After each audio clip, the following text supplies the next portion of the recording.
I'm gonna use this blowtorch, this copper pipe, and these two buckets filled with water and air to explain why nights that are so humid and muggy are typically warmer than nights that are not. Plus, I'm gonna give you a tip that will help you determine whether or not a forecast is going to be humid or not, even if the meteorologist doesn't tell you about it. Hey there, everyone. I'm meteorologist Bill Kelly. Let's make it simple.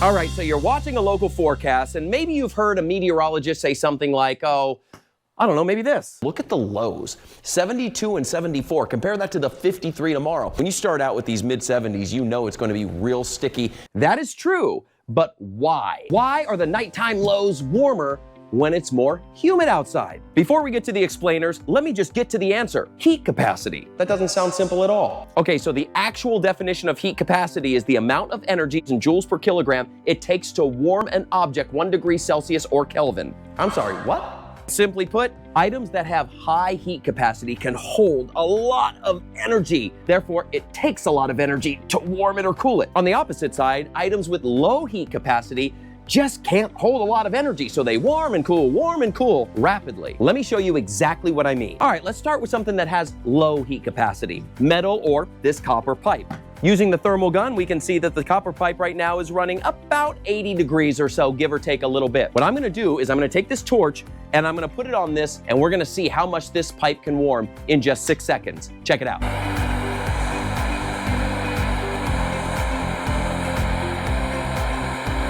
All right, just put it on for 6 seconds, and now the pipe is running anywhere between 138 to 140 degrees, and that number is rapidly changing because the heat capacity is low, so it's really rising and cooling rather quickly. Next, let's move up to air. Air has a heat capacity that's 4 times higher than copper. So if we open this up, you can see that it's filled with just air. Currently, this is running at about 77 degrees. Now, let's do the exact same thing. Put the heat inside the bucket, put the lid on, and test the temperature after 6 seconds. Let's go.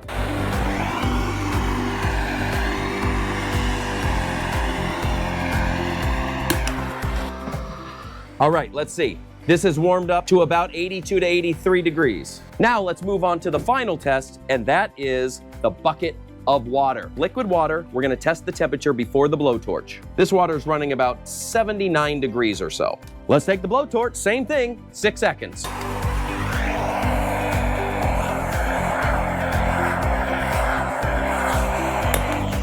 Let's mix it up a little bit so it can get all shaken up. 79.3, after 6 seconds, it has warmed to 79.5. So let's recap. Copper, low heat capacity. We hit it with the torch, and this thing went from 80 to about 130, a 50-degree difference in 6 seconds. Air, medium heat capacity. We warmed this up from about 77 to 83, 84 in 6 seconds. So that warmed up pretty quickly, but much less than the copper did. Then we moved to our water, which has extremely high heat capacity. We hit this with the torch for 6 seconds. We moved it around. It went up by about 0.2 of a degree, if that, because it was fluctuating as the water was going back and forth. So what does that mean? Well, let me give you a couple of real world examples. Take, for example, this black truck right here. This is metal. This has very low heat capacity, meaning it doesn't take much to warm this up. In fact, when I look at it right now, this is running at about 130 degrees, but it's only 85 outside. On the flip side, take, for example, this swimming pool. It has very high heat capacity, meaning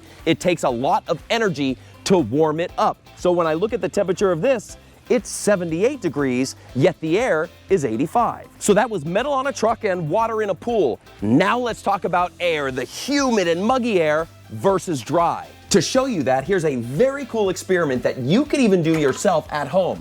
All right, so I have the same 2 buckets. Both right now are only filled with air. What I'm gonna do is in the water bucket here, I'm gonna take a small amount of water, it's about 4 cups or so, for this 3-gallon bucket, so it does not fill the bucket, not even close. In fact, if we look at it, the water level's probably about right there. So when I put the thermometer in, I'm going to be measuring the air, not the water itself. I'm going to be measuring the air temperature. All right, let's put the lids on. Now let's take the thermometers, put them inside both. So these have been sitting in this cool basement for the last couple of days, so everything is the same temperature. The water, the air inside here, the buckets themselves, 63 degrees is what they are measuring right now. Now what we're gonna do is we're gonna take these 2 buckets, we're gonna put them in the sun for 1 hour and let the heat of the sun warm up the air inside the buckets. The only difference is that this one has a little bit of water in the bottom. Knowing what we just talked about, what do you think is going to happen to the temperatures inside these two buckets?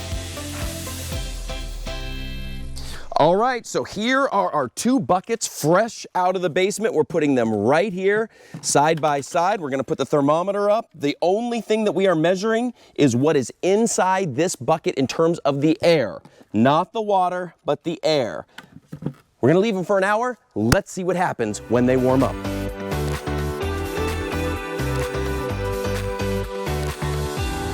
All right, it has been 1 hour in the sun, and boy, what a difference. This one here that had only air, it has warmed to 122 degrees. But the air inside this bin that had a little bit of water in it only warmed to 118. So this one with the water warmed up a little bit less. Why? This one here with the air has relatively low heat capacity, so the air can warm and cool much more. This one started out with just air in here, but when the water in the bottom warmed up, it evaporated and added more water vapor into this bin. That evaporation made inside this bin more humid, higher heat capacity, therefore it didn't warm up quite as much. Now we're gonna take these buckets back into the basement. We're gonna let them sit there for 1 hour and see what happens. All right, here we are. Let's put the water bucket right here, the air bucket right here. Let's see what happens after 1 hour.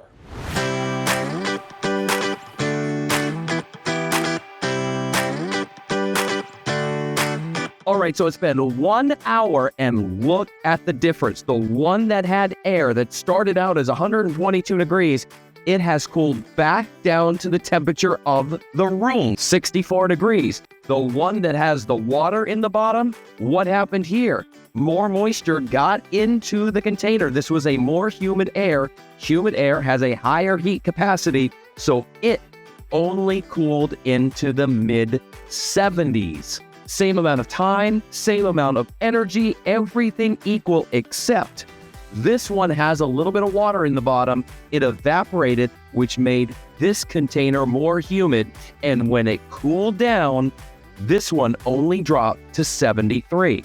Everything was the same energy, the same sunlight, the same time, the same thermometers. The only difference was this one had a little bit of water in the bottom, which added more moisture to the air, which made this bucket more humid, higher heat capacity. Therefore, when we cooled it down, this dry air cooled more than the air that had the moisture inside. And this is why humid nights are generally warmer than nights that are not. So how do you know how much water vapor is actually in the air? Other than going outside and sweating profusely, you look at the dew point. Dew point is a very important number in weather. It is the temperature at which dew forms. The higher the number, the more moisture in the air. The higher the dew point, the higher the overnight low is going to be. So here's a tip for you when you're watching your local weather forecast to tell you whether or not it's going to be sticky. You look first at the low temperatures. If the low temperatures are below 60 degrees, doesn't matter what the high temperature is.